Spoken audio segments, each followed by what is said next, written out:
The sun is out and so is the videos. Like, which is better? And in this video we're going to be looking at Eternal Nightmare by VIO-LENCE and Twisted Into Form by Forbidden. And before I continue, I'm going to leave links in the description down below to check out songs by MEGADETH, and leave links to check out my Twitter and Instagram pages. There you get to see what bands I'm listening to, as well as what my band merch collection looks like. So looking at Eternal Nightmare by VIO-LENCE, a lot has been done in the thrash metal scene since 1988.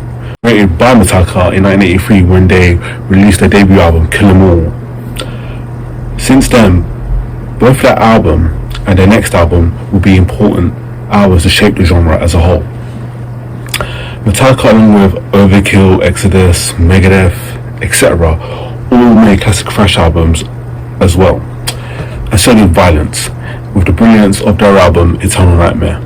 Everything that a fan of thrash can need is on this album, from the fast and heavy riffing from Rob Flynn himself to his crazy soloing that's up there with the likes of Kerry King's slightly fast picking, but also displays in a melodic sense without any nonsense. Also adds some lightning fast drumming and some very angry vocals from Sean Killian. While his vocals do take a while to get to, especially at first or second listening, once you get used to his unorthodox style of singing, you realise he has a lot to bring to the table.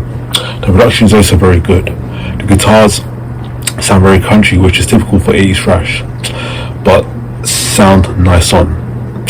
The drums and the vocals are mixed well.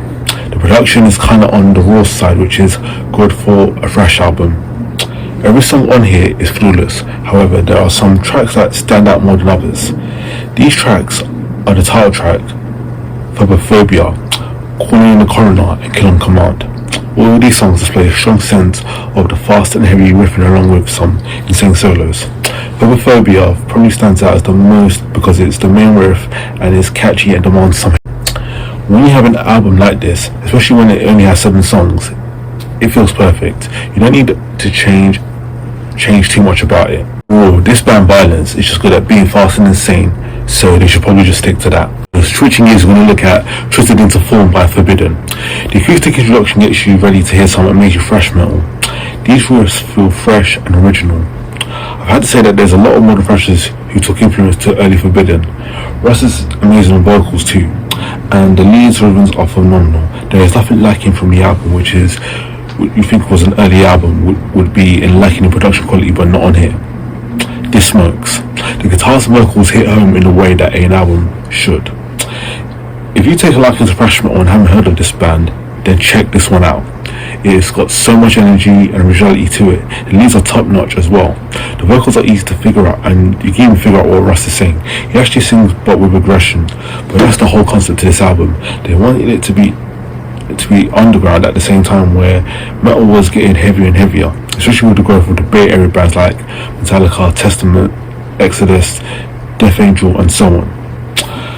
Every song on here has its own unique sound to it, and they really do well about the riffs and the leads.